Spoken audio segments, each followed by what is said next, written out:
They say time forgets nothing.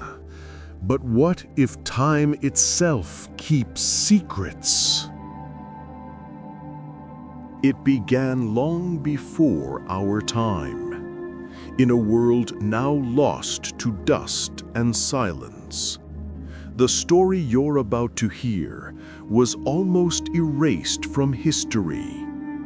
But some secrets refuse to stay buried. This is TimeVault. In the beginning, there was fear. In ancient times, long before the first civilizations arose, long before humanity learned to build the last temples and write laws, beings more fundamental, more all-encompassing than any gods or kings. This was fear. And all-pervasive, primal dread accompanying every step of ancient man. Fear of darkness, concealing unimaginable dangers. When the sun sank below the horizon, the world plunged into darkness, filled with invisible sounds and rustlings.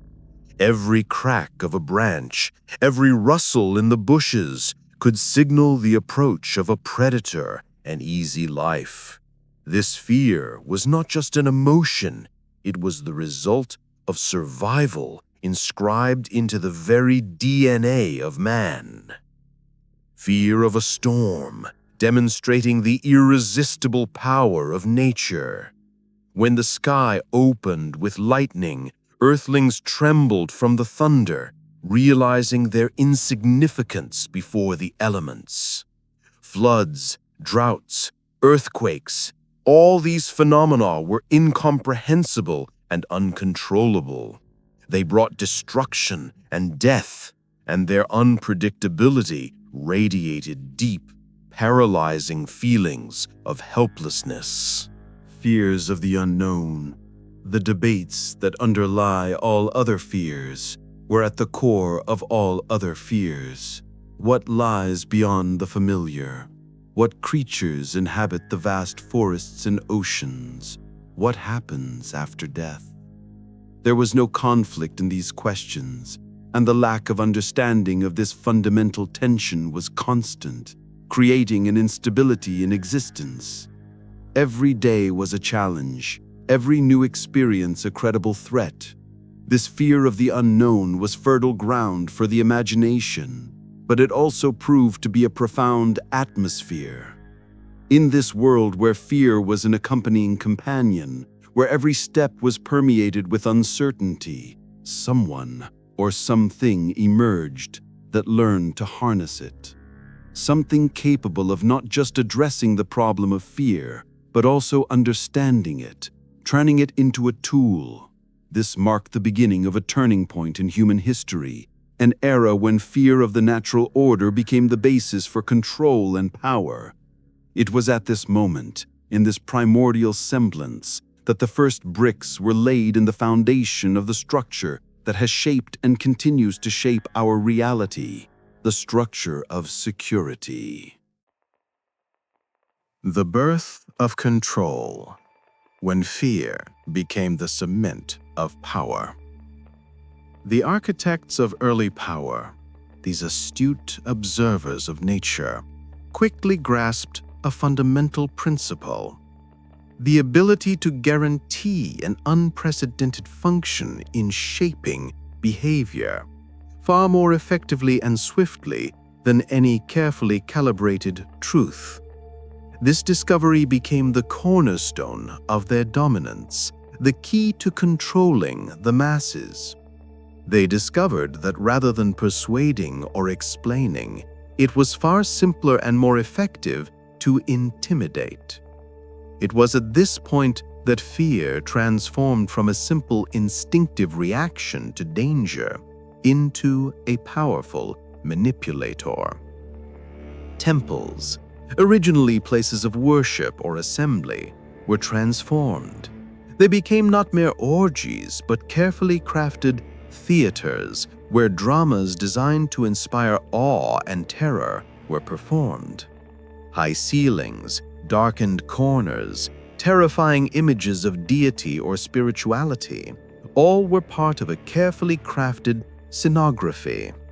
The goal was to create an atmosphere in which people felt insignificant and helpless in the face of a benign, incomprehensible force represented by priests or rulers. Rituals, which previously might have had symbolic or communal significance, were also transformed. They ceased to be mere traditions and became instruments of control. Every action, every gesture, every word in the ritual was imbued with hidden meaning, aimed at protection and servitude.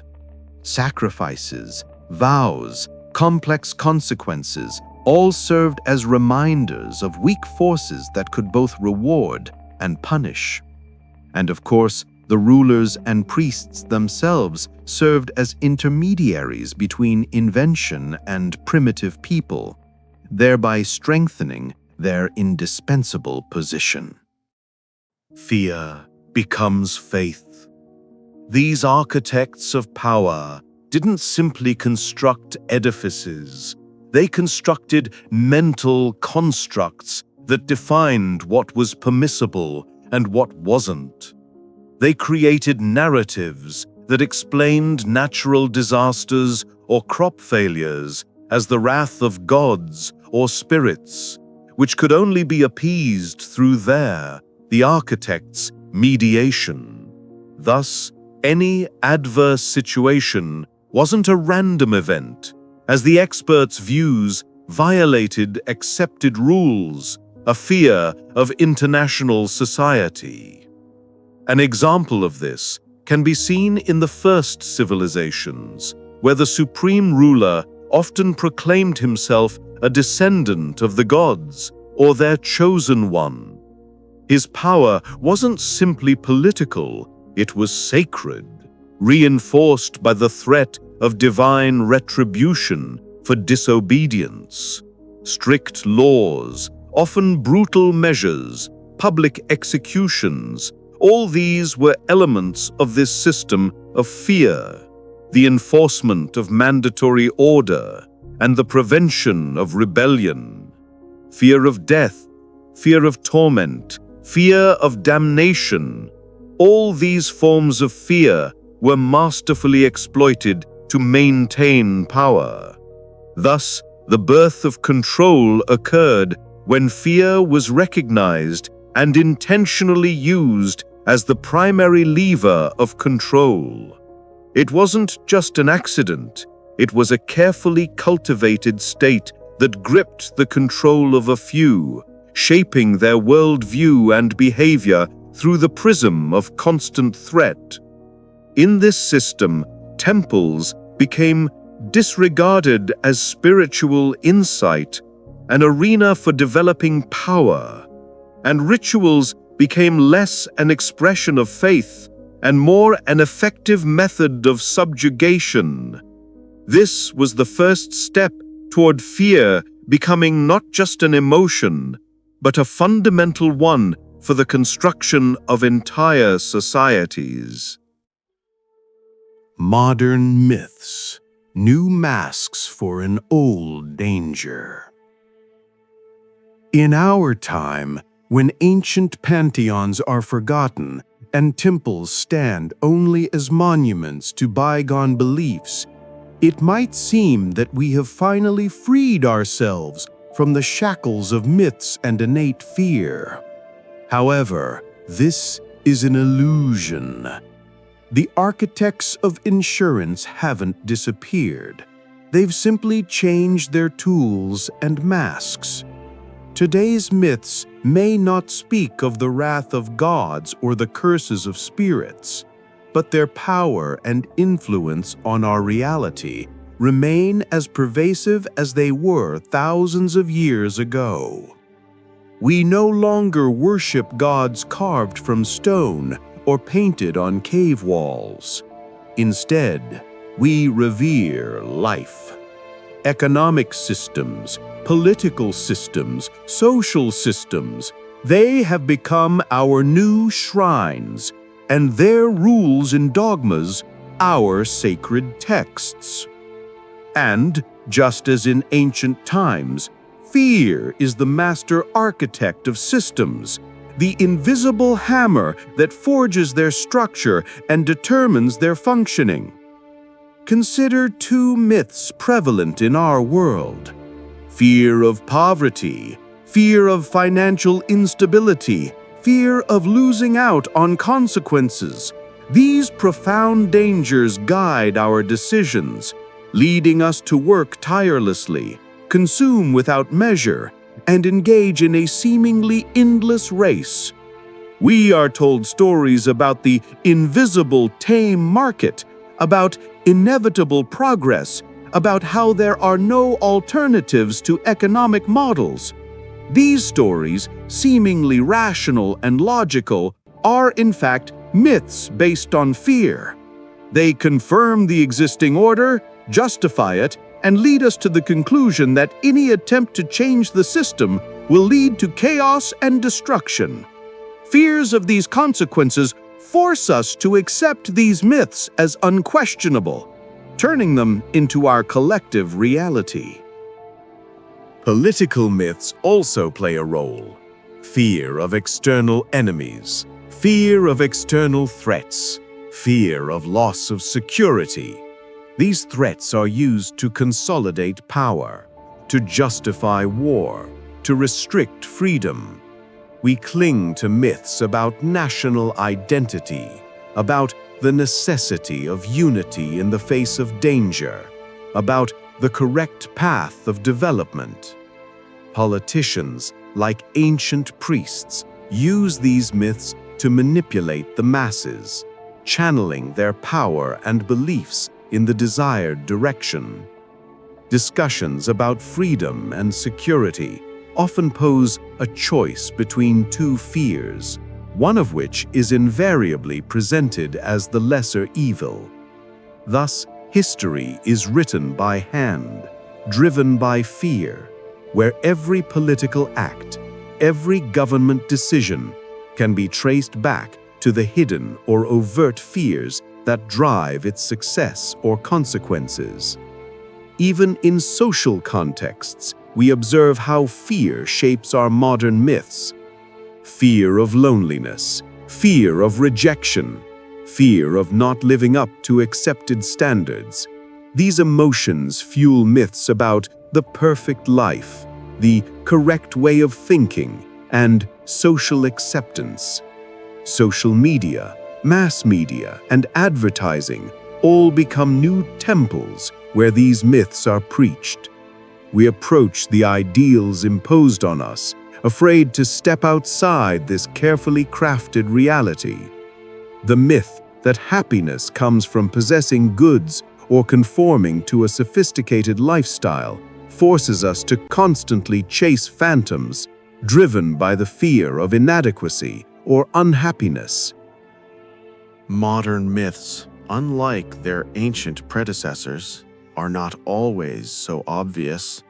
They are often disguised as scientific data, opinions, expert opinions, or even common sense. But their depth remains unchanged. They exploit our deepest fears to shape our behavior, control our consciousness, and maintain a lateral reality. Fear of uncertainty, fear of change, fear of the unknown. These fundamental electrical emotions continue to fuel the myth-making machine. And so we see that the form of worship has changed, and gods have given way to systems. Fear still guides the hand that writes history. It is the invisible conductor of the orchestra of our reality, directing every movement, every note, every act in the drama of human light. Understanding this is the first step to seeing the true masks of modern myths and consciousness and how fear continues to control our reality. Invisible architects. In an era when the definitive temples of antiquity have become tourist attractions and pagan temples are overgrown with moss, one might naively assume that the era of myths and their architectural creators has irrevocably sunk into oblivion. However, this would be profoundly misleading. The architects of insurance have not disappeared. They have merely changed their tools and methods. They no longer build stone temples towering over cities to inspire awe and reverence. The Ike Masters resided in a much more intimate and powerful space, in our minds. It is there, in the labyrinth of thoughts, emotions, and subconscious attitudes that new, no less durable and enduring structures are created. These invisible architects are masters of illusion and manipulation, and their art has reached unprecedented heights. Their temples have no stone walls or golden domes. They are based on beliefs, prejudices, and emotional aspects, carefully formulated and implanted in the collective consciousness. Every myth we fear becomes such a wall, strong and indestructible, separating us from clear pictures of reality. These may be myths about inevitable catastrophe, an imminent enemy, a lack of resources, or helplessness in the face of powerful forces.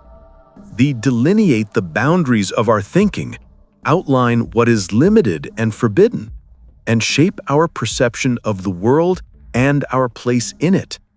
These walls are invisible, yet their influence is palpable on every aspect of our lives through personal decisions and the use of financial processes.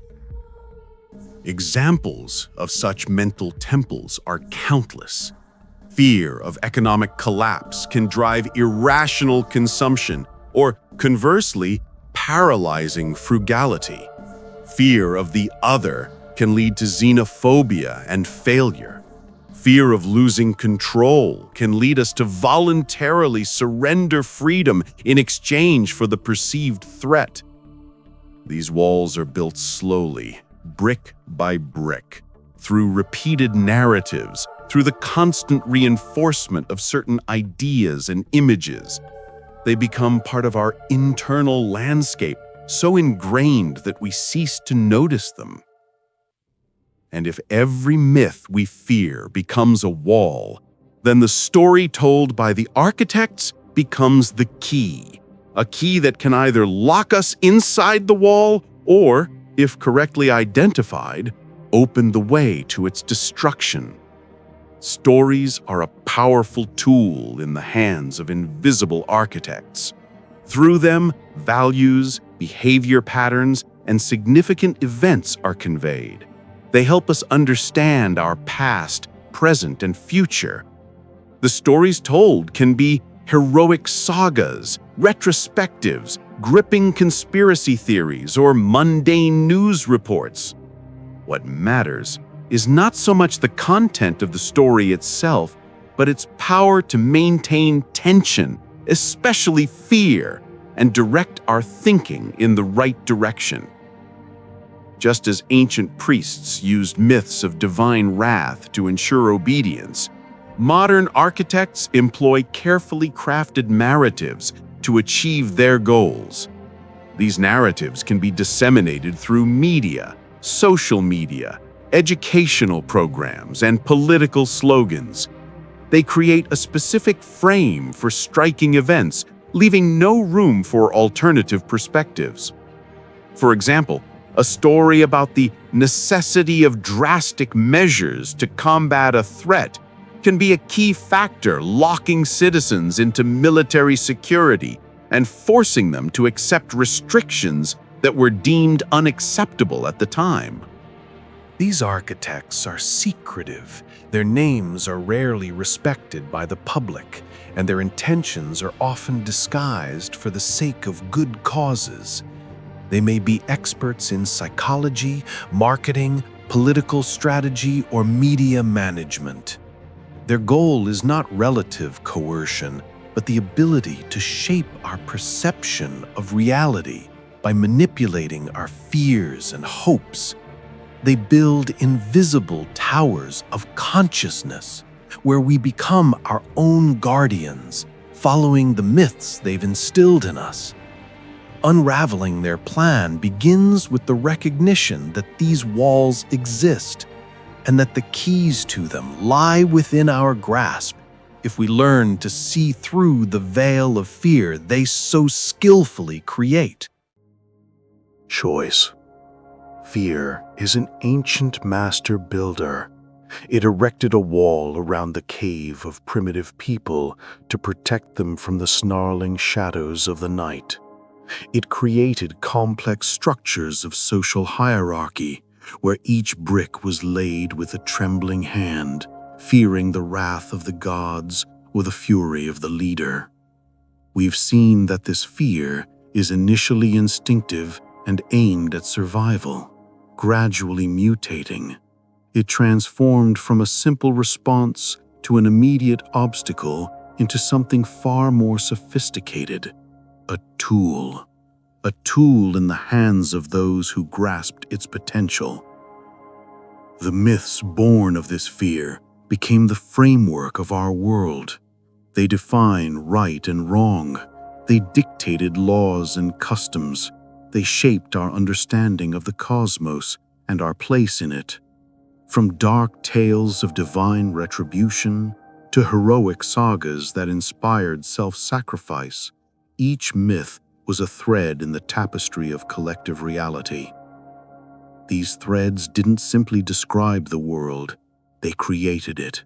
They built mental temples that, though not carved from stone, possessed greater power than any physical structure. Within these temples, human consciousness found solace, meaning, and most importantly for the architects, order. However, unlike stone, which crumbles over time, myths possess a remarkable tenacity. They can change form, adapt, and be reborn in new guises, but their fundamental function remains the same: control and management. Today, when we look at our world, we see echoes of these ancient structures. We see that fear still drives many of our decisions, both personal and collective. Fear of economic collapse, of the unknown future, fear of the other. All these are just new masks of an ancient demon. But we have a choice.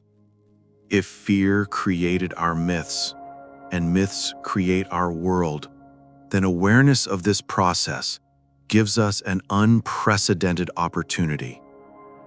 We can remain passive spectators, guided by invisible architects who continue to erect structures in our minds.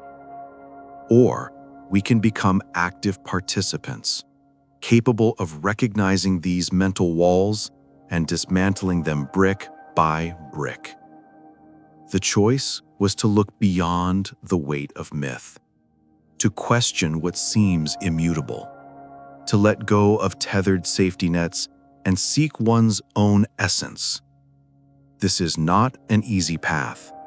It requires the courage to confront one's own ingrained beliefs, as well as those of those who speak out in society. It requires stepping outside one's comfort zone, which allows one to shed habitual myths. But the truth will always be with you, not as an absolute, ready-made formula, but as a process of constant exploration and discovery. Truth is not a destination, but a journey. It is the opportunity to see the world as it is, not as the architects of fear would have it appear. It is liberation from invisible chains woven from collective delusions. When you choose the truth, you choose freedom. Freedom from control. The freedom to create your own reality, not simply live in one constructed for you. And in this choice lies our elegant power.